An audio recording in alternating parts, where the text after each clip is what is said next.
God is, I was on the plane and I was praying, I was asking the Lord, Lord, what do you want me to see? What needs to happen in this ministry for it to go to the next level? And I'm not lying. If I were to show you my notes, it was about fatherhood. I'm not lying. I could show you my notes.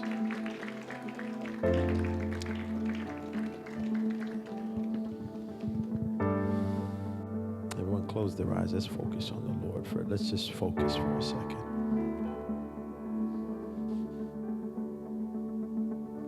God was showing me that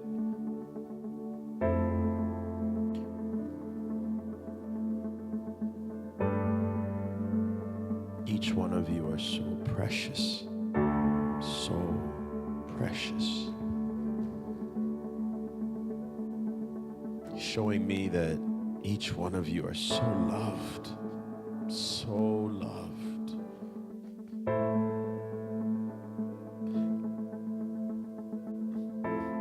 So loved.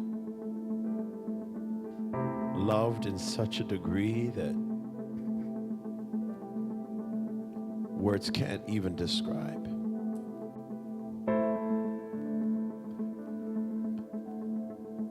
This group, each one of you, the reason why the enemy is attacking so hard, because wrapped up inside of every one of you is such a huge anointing. But because of the brokenness, it wasn't allowed to manifest. And it comes out choppy. And God was even showing me myself, saying, David,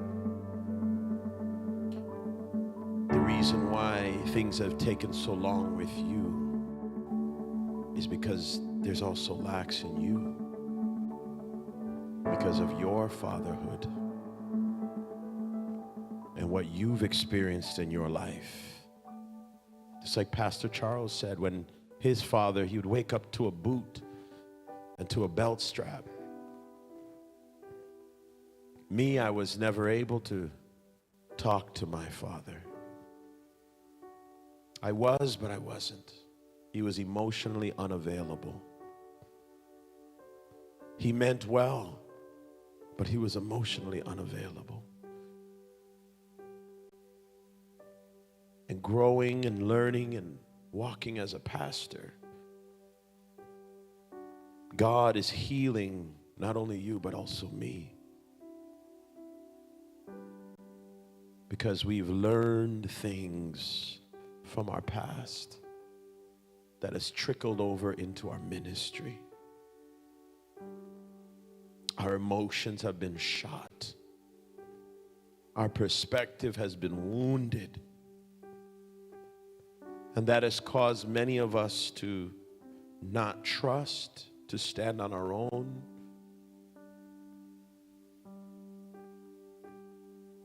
We mean well, but it's coming out choppy, like a bad network. And we keep pushing, but we don't know what it is.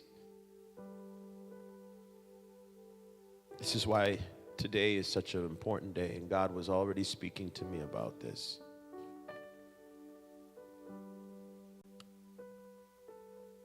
My fatherhood, my understanding is being enlightened. My role in your life is being renewed and being heightened.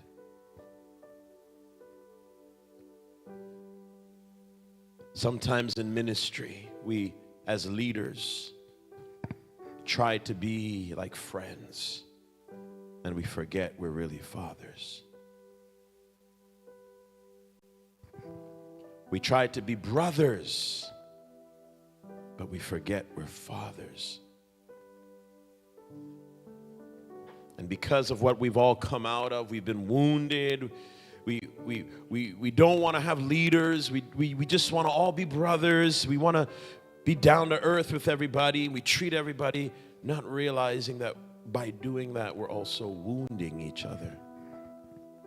Because what we need is fathers. And what you need from me is also a father.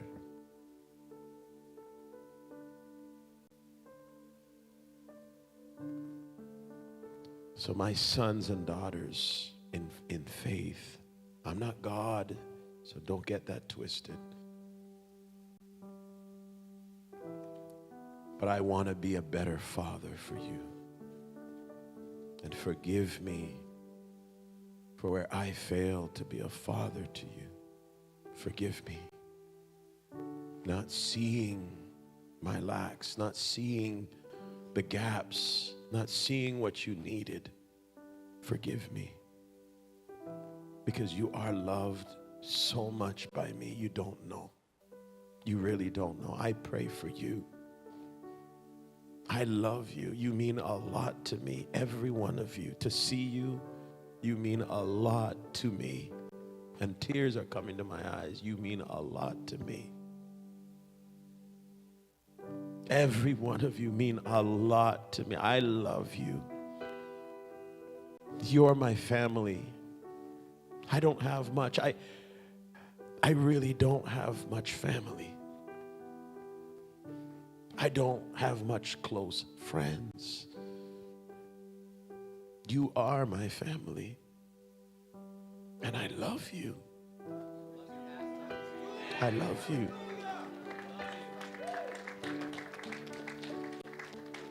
And if I've never told you I love you, I'm telling you now.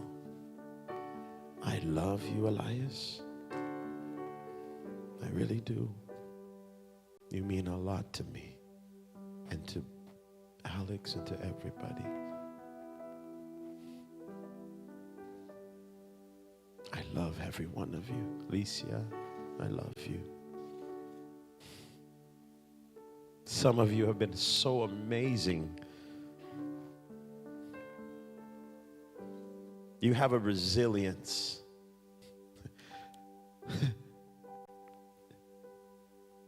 You who are here are so resilient. You're like cockroaches that won't die.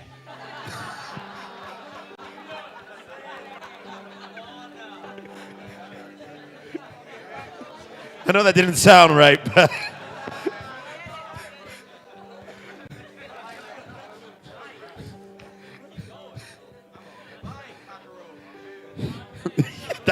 those are the most deadly ones. It doesn't matter how much of that poison they put, you're going to live.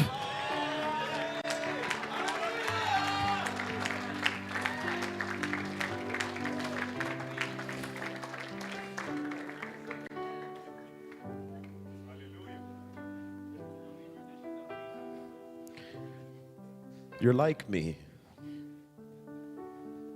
Because no matter how much they tried to stop this ministry, all the discouragement, they couldn't kill it. And they're not going to kill it.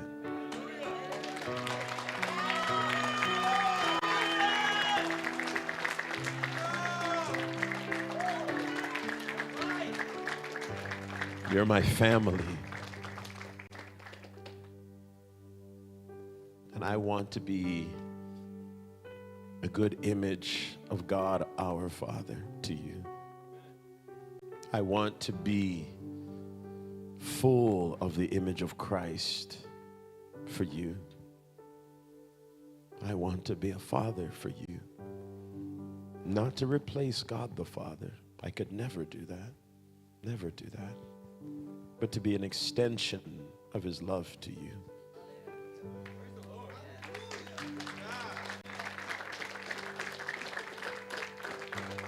I don't want to just be a pastor and whatever that means in your mind, even though the right understanding is okay.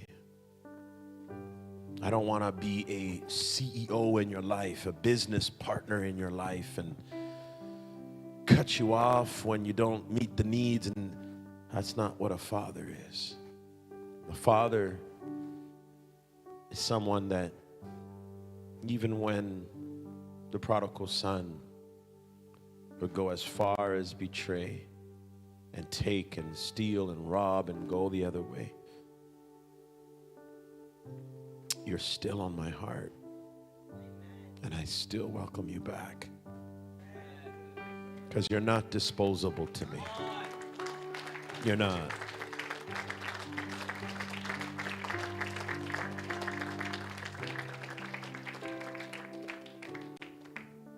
I want to see you survive.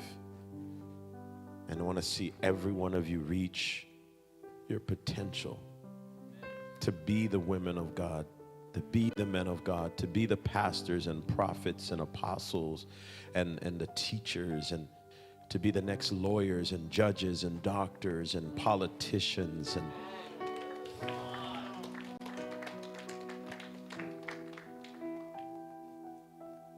I'm so honored to be around the likes of people like Pastor Charles.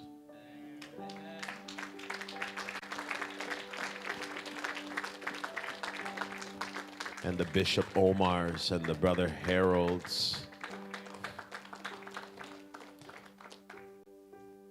Even though I'm just getting to know Pastor Charles a little more, and I've known Harold and Omar longer, they've been like fathers to me. You have, Harold. Whether you knew it or not. Because I'm younger than Harold, and even though I'm his pastor, and I know in Korean tradition, that's when you're old, when you're younger, you can't be the older. You can't. So I was can't be the elder. It's like, but he's been like a father to me. Believed in me in this ministry. Bishop Omar. Sometimes I think to myself, like, man, what's Bishop Omar still doing here? You don't know Bishop Omar. He's preached in churches with 5,000, 10,000 people. He doesn't need to be here. He's a professional. He's been in ministry longer than me. And to have Bishop humble himself to someone he mentored me. Do you know that? He was one of my mentors when I was young. To have a father figure so humble and to believe in me. And I want to be that man that believes in you. That even when it doesn't look believable, I want to see the potential in you, and I do. I want you to know you are not disposable to me. You're not just a number in this ministry. You're not. I want to meet with all. I even said to Licia, I want to, this conference, I want to sit down with every church individually and talk with you just through this day. This is restoration. This is not about the hoopla, the sparks, and the prophecies have gone out by 5 different prophets, random around the world. We are going to grow. We are walking into the prophetic. People in high positions are going to be getting counsel from this ministry. Believe it or not. I know some of you, I get it. You haven't seen what I see or what I've seen. And when God said things to Israel, I'm going to send a redeemer, I know it looked impossible, because with all the conquering that happened, with all the scattering of the Israelites all around the world, how can God speak to the dry bones and let it live? I know it looks impossible. And I can feel some of the weight. You know, when you're a father, when you're a mother, you feel the weight on your children. You do. Because you're going ahead of them. How many of you are fathers or mothers here today?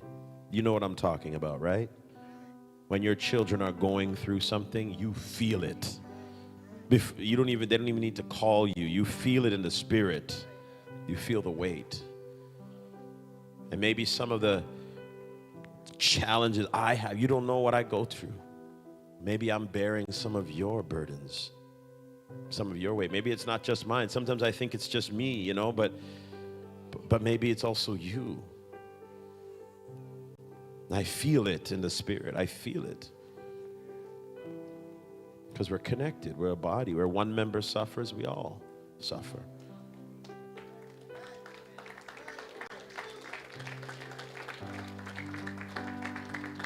And whether you've known it or not, my standing here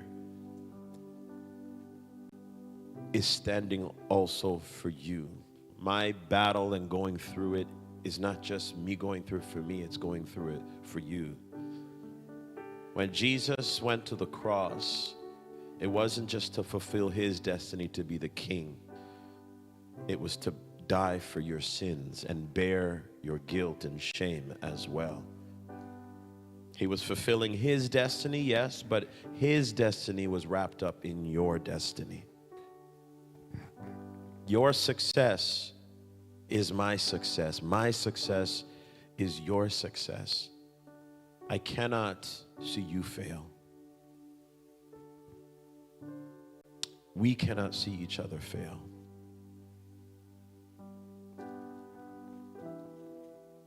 I'm just speaking from my heart as the Lord puts it in my heart.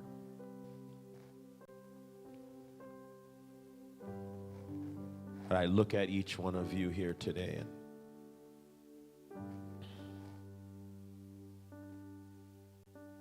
we're cut from the same cloth, from different parts of the world. We're more similar than you think. We're more similar than you think. It's not about the skin color. It's not about the height, the hairstyle. We're very similar. That's why we're still here. Do you know, the cool thing about us is, for those that are still here, to be tested and go through everything and still be here, it's a good sign. Because everyone here is really genuine. Really genuine.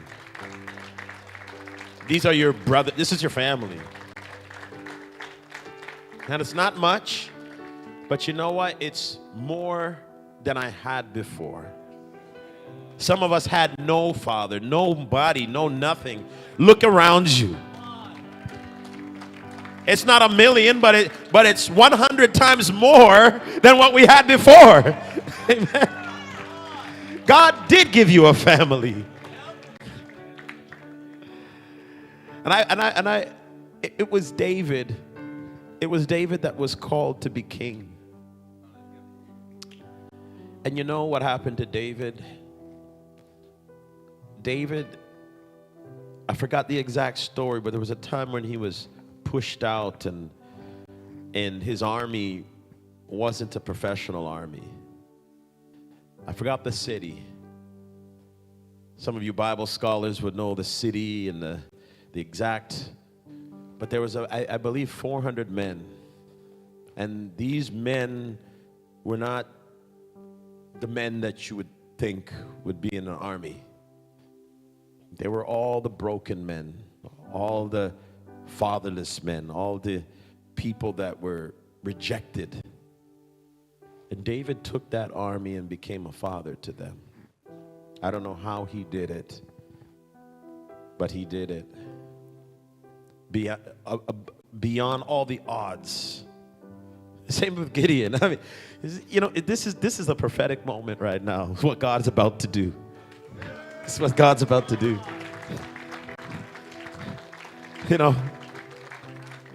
What I was saying earlier, you don't see what I see, and we don't see what God sees. When this ministry was started, it was in a basement.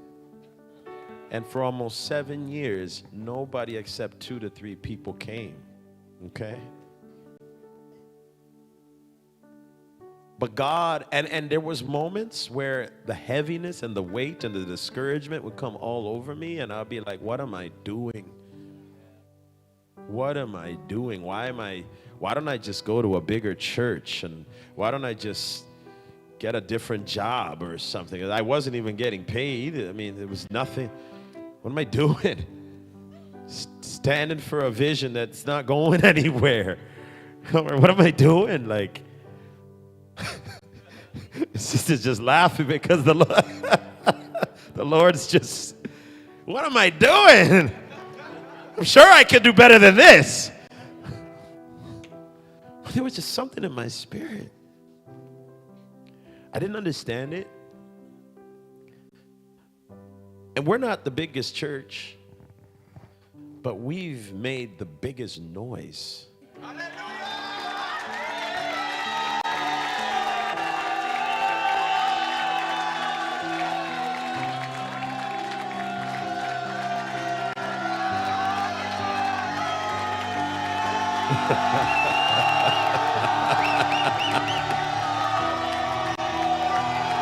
Hallelujah.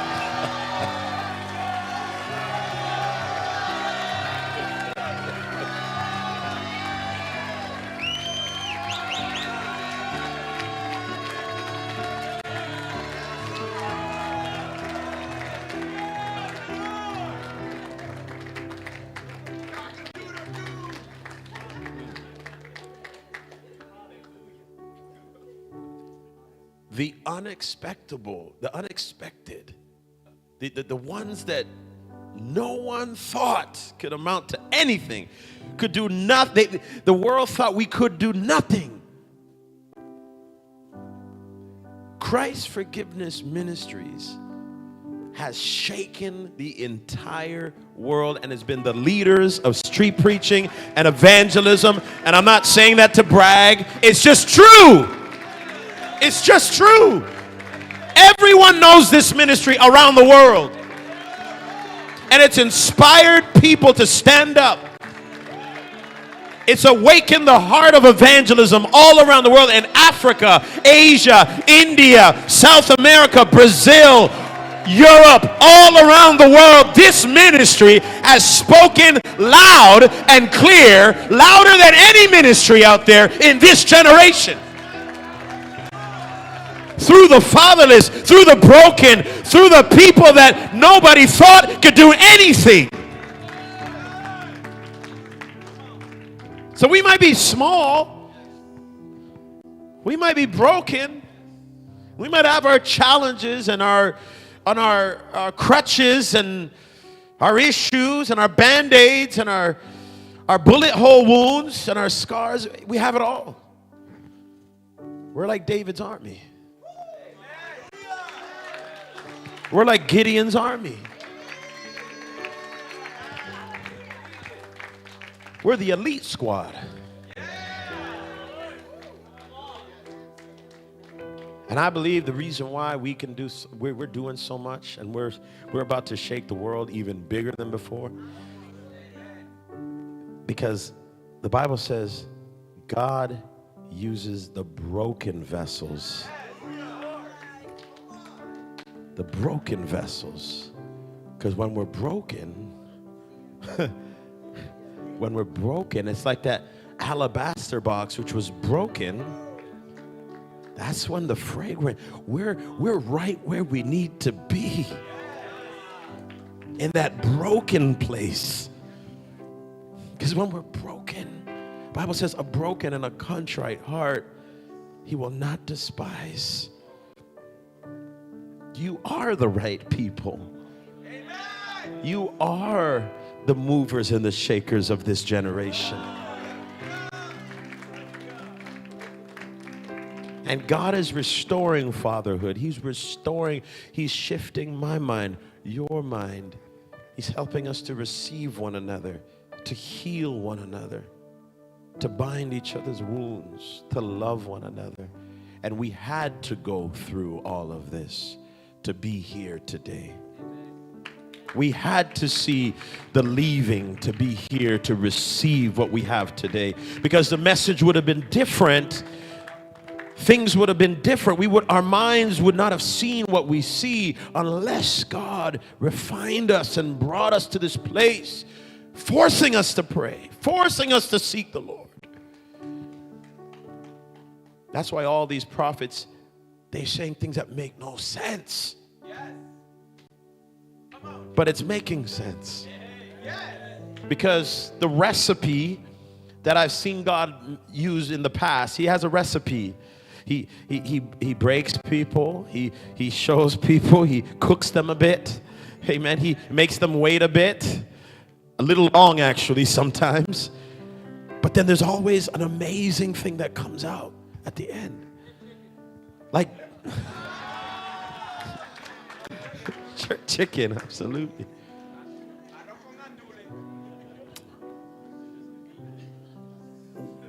All the ingredients are here. And we have been cooked. We've been through the fire. A lot of fire.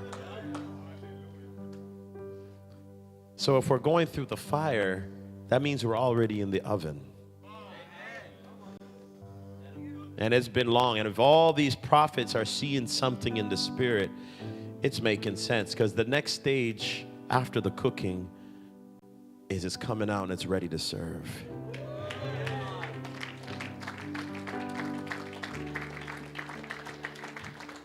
I think what Pastor Charles said was prophetic. And even Pastor Kevin, it's now. It's happening. I think it's happening right now.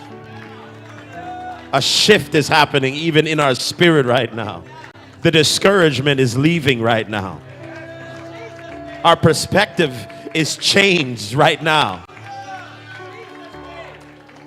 Because fatherhood is being restored to the church. Sonship, daughtership is being restored. Honor is being restored. Humility is being restored. Understanding is being restored.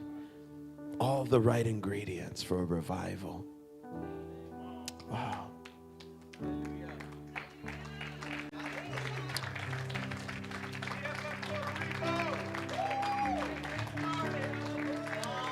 Bishop, Harold, Pastor, some of the older men, come up. John Fappo, he's one of our board members. Give Brother John Fappo a big hand. Many of you don't know John.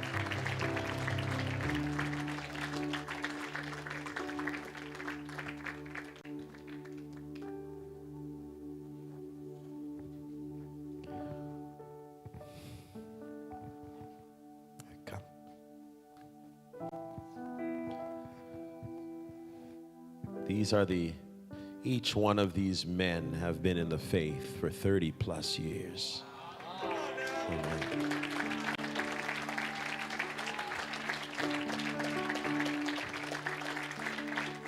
I'm the least of these men. I'm almost there, 28, 29 years.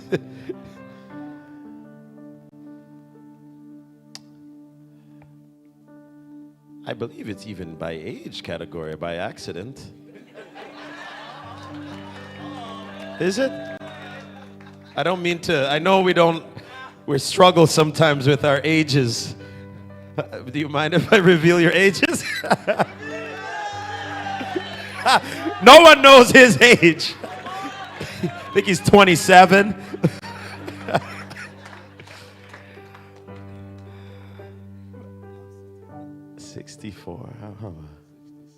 Okay, so he's older. Okay, I'm 57. Oh, Lord. 54. That's young, man of God. Man of God. It's on record now. Don't worry, we won't put it on. We'll edit that part.